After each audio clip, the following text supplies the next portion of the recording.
പ്രിയപ്പെട്ടവരെ, നമ്മുടെ കാഞ്ഞങ്ങാട് അതിഞ്ഞാൽ മക്മയുടെ മുമ്പിൽ ഒരു KSRTC ഫ്രണ്ട് ടയർ പൊട്ടിയിരിക്കുകയാണ് കേട്ടോ.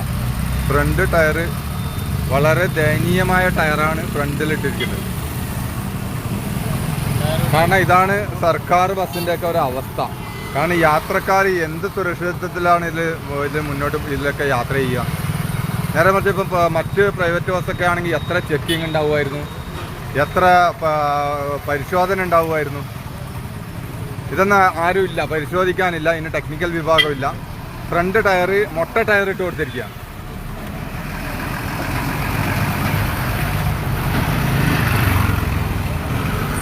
പടക്കം പൊട്ടുന്നത് പോലെയാണ് പൊട്ടിയത്. എന്തോ ഭാഗ്യത്തിന് ആളപായം ഉണ്ടായില്ല എന്ന് പറയാൻ പറ്റും. ഇതാണ് ടയറിൻ്റെ അവസ്ഥ. 100% മൊട്ടയായ ടയറാണ് ഫ്രണ്ടിൽ. ബസ് പാളി ഡ്രൈവർ മനസാന്നിധ്യം കൊണ്ട് ഒരു സൈഡിനാക്കി. ഇതാണ് അവസ്ഥ. ഫ്രണ്ട് ടയറാണ്. ബാക്ക് ടയർ സാധാരണ പൊട്ടൽ സാധാരണയുണ്ട്.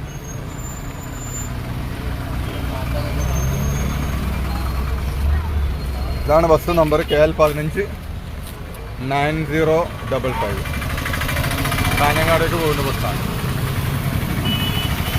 RNC 684. ഇതെല്ലാം കണ്ടം ചെയ്യാനായ ബസ്സാണ്. ഇതൊക്കെ 15 കൊല്ലം കഴിഞ്ഞിട്ടുണ്ടാവും. അപ്പോൾ മറ്റ് പ്രൈവറ്റ് വാഹനങ്ങളൊക്കെ പോകുന്നുണ്ടെങ്കിൽ അടിയിൽ നോക്കുന്ന MBDമാരും പോലീസ് ഉദ്യോഗസ്ഥരും ഇതൊന്ന് കാണണം.